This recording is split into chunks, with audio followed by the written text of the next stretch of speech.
I am here with Nikki and Brie Bella. Season 6 of Total Divas is coming up. Yes, in the fall as well, right before that, Total Bellas. That's right. You get more of us. That's right. How cool to have your own spin-off. Oh my gosh, it's honestly surreal. It's a dream. Like, the fact that it just even happened, we can't even believe it. Yeah, we're really excited. I'm really excited for everyone to kind of see through Brian's eyes and his perspective and get him into the interview chair and John's. John, yes. And then we move in with them. And I know. What's that like? Like Downton Abbey. I thought it was gonna be fun. That was like Downton Abbey. I'm like, oh, I thought. No, we tried to make it feel that way, and you guys wouldn't play along.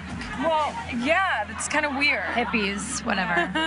How are you doing with the whole rehab and getting back from your injury? Really good. So I'm over 3 months out. My bone looks like it's fusing, which is crazy, but I'm hoping that in July when I get my CAT scan, everything will look good and I'll make my way back to the ring. So that's what I'm hoping for. Watch out, SummerSlam in Charlotte, here I come. Your sister I think she's crazy. I'm like, you're lucky you have your health. You walked out of the ring, but you can't stop her. So. Yeah, I know. So Brie, what's it like for you and Daniel to move in with Nikki and John, and which couple is messier? Give us some scoop here. Well, I ended up realizing Brian and I are messier, but it's because we just we don't feel the need to stress out to get everything straightened up right away. There's any stress about staying clean. All I'm saying is that there was one of us who had a mental breakdown during the time being there. I'm not going to tell you who it is. You have to tune in and there was a wedding and a pregnancy. And you'll see why. Yeah. Okay. We have a very fertile home, I guess. Just kidding.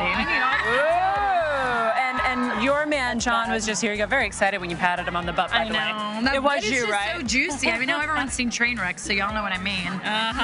Yeah, I remember now. You're right. Yeah. So do you have any embarrassing stories about him? Does he sing Adele in the car or in the shower? Well, this one actually isn't embarrassing, but he plays the piano. He does? And he does it amazingly. I know. And he'll play for me, and I'll sit there and kind of nap, and John just sits there and plays the piano for me. And does he sing in Chinese as he does it? No, but he does speak in Chinese. Yeah, he does? He does. He speaks Chinese. Oh my God, the man is just perfect. He's perfect. He's Beyonce's other male counterpart, right? Yes. I mean, it's unreal. You think of Beyonce, she's perfect. Now John Cena. Perfect. All right, guys. Thank you so much. Congrats on the spin-off. I'm excited to see it. Love these girls.